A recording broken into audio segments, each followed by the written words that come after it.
LRS పేరిట ఫీజుల వసూళ్లను నిలిపివేయాలంటూ GHMC Uppal circle కార్యాలయం ఎదుట ఎమ్మెల్యే బండారి లక్ష్మారెడ్డి ఆధ్వర్యంలో ధర్నా చేపట్టారు. ఈ ధర్నాలో నియోజకవర్గ కార్పొరేటర్లు, బీఆర్ఎస్ నాయకులు, కార్యకర్తలు పాల్గొన్నారు. ఎన్నికల ముందు ఇచ్చిన హామీలను అమలు పరచడంలో కాంగ్రెస్ ప్రభుత్వం విఫలమైందన్నారు. ఉచితంగా ఎల్ఆర్ఎస్ ను చేయాలని ఎమ్మెల్యే లక్ష్మారెడ్డి డిమాండ్ చేశారు.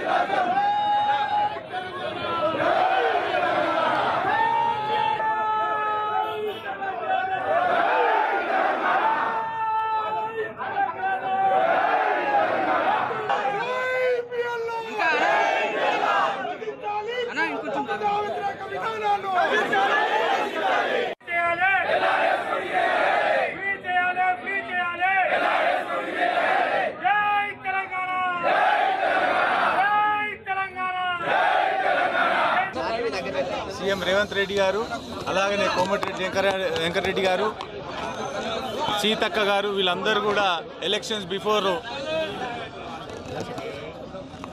బిఫోర్ ఎల్ఆర్ఎస్ ఫ్రీ చేయడం జరుగుతుందని చెప్పి ఈరోజు గవర్నమెంట్ ఫామ్ చేసుకున్నారు. వాళ్ళు చేసుకొని ఈరోజు 20,000 కోట్ల రూపాయలు ఎల్ఆర్ఎస్ ద్వారా వసూలు చేయాలని చూస్తున్నారు గవర్నమెంట్.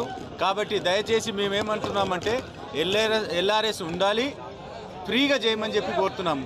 దాని గురించి అని ఈరోజు అంటే ఉప్పల్ మున్సిపల్ ఆఫీస్లో డీసీ గారిని కలిసి మెమోరాండం ఇవ్వడం జరుగుతుంది. అలాగనే ముఖ్యంగా మా యొక్క రిక్వెస్ట్ ఏంటంటే ఎల్ఆర్ఎస్ కంటిన్యూ చేయాలి, వాళ్ళందరూ కూడా ఫ్రీ చేయాలి.